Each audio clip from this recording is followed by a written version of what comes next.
During this Advent season, I have been reading a devotional called Come Let Us Adore Him, and it is by Paul David Tripp. It is written towards families, has questions in the back that you can discuss with your children. But since we've been to Colorado, we've been busy and reading other things, and so I decided to keep reading it on my own.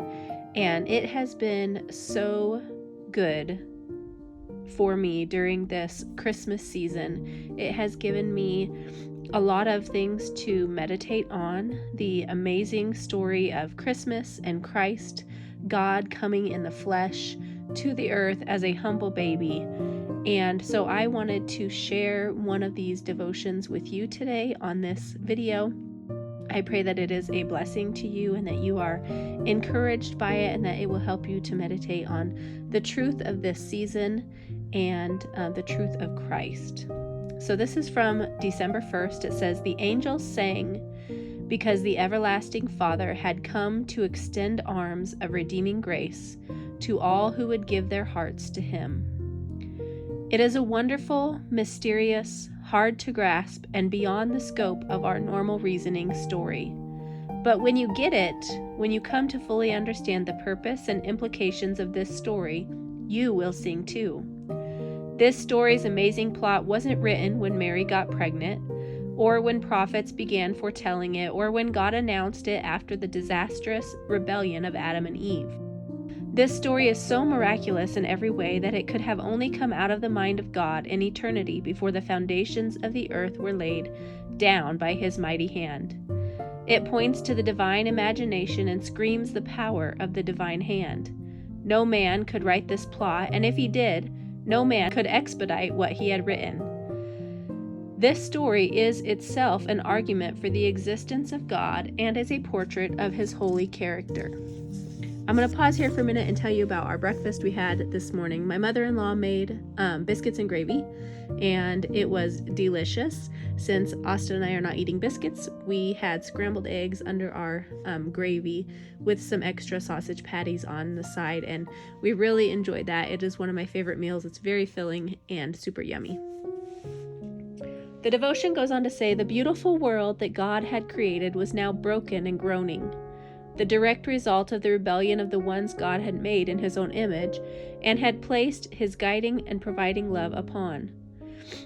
The evidence of its brokenness was everywhere, from the inner recesses of the hearts of people to violence and corruption of government to the existence of plagues and diseases. Sure, there's beauty still to be seen, but the whole world groaned under the weight of its brokenness. It would have been just for God to stay His distance, to let the world quake and groan. It would have been a just response to the arrogant rebellion that brought this brokenness on the world. But in one of the gorgeous mysteries of God's sovereign grace, He looked on His broken, rebellious world with eyes of mercy. Yes, God would act decisively, and His actions would be what He had planned in the beginning. But they would be a stunning surprise to every mere mortal. His response would not be condemnation and judgment. His response would not be meting out of justice. Rather, His response would be intervention and rescue. He would do in grace what the law could never do. He would do in grace what we could never do ourselves.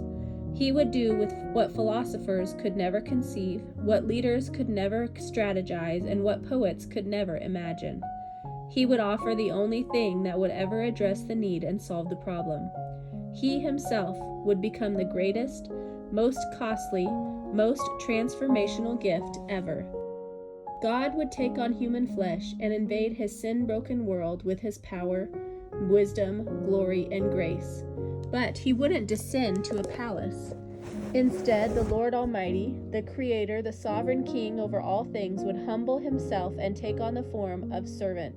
He would live on our behalf the life we could have never lived. He would willingly die the death that you and I deserve to die, and He would rise from His tomb as the conqueror of sin and death. He would suffer every single day of His life so that He could, with His life, give grace to rebels, extend love to those who would deny His existence, impart wisdom to those who think they know better, and to extend forgiveness to everyone who seeks Him. His coming stands as an affirmation that He will not relent. He will not be satisfied until sin and suffering are no more, and we are like him, dwelling with him in unity, peace, and harmony forever and ever. It is true that you just can't write this stuff. The majesty of the patience and forgiving love of this story defies words. The implications of this birth are not only transformational to the cosmos, but also eternal in their existence. This is the story of Jesus, born in a barn in Bethlehem. The Messiah the earth cried for now cries to be held by Mary and will soon cry in torment of the cross of salvation.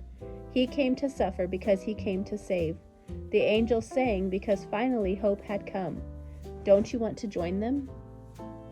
Luke chapter 2, verses 13 and 14 say, "And suddenly there was with the angel a multitude of the heavenly host, praising God and saying, 'Glory to God in the highest, and on earth peace among those with whom he is pleased.'"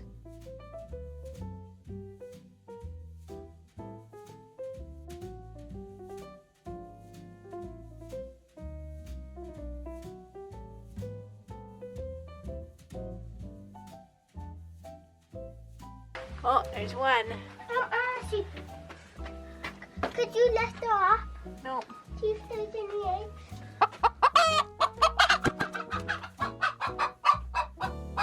Now you can get those eggs. There's 3 of them. She's not very happy with us. She's mad. Could we go? Are you taking the eggs? Could we go? Alright, let's see them. 3.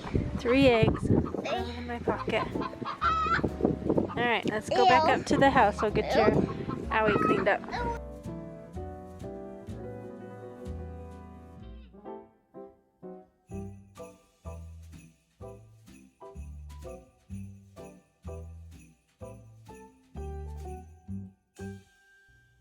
For lunch on this day, my mother-in-law made some grilled cheese sandwiches, and Austin and I had our crab rangoon wraps. These are really simple and quick to throw together. You just melt cheese until it's crunchy in a circle shape on the stove, and then you smear cream cheese around the top and put some imitation crab meat on top of that and enjoy it. But thank you for watching today. I hope you enjoyed this video and were encouraged. Have a Merry Christmas, and I will see you on the next video. Bye-bye.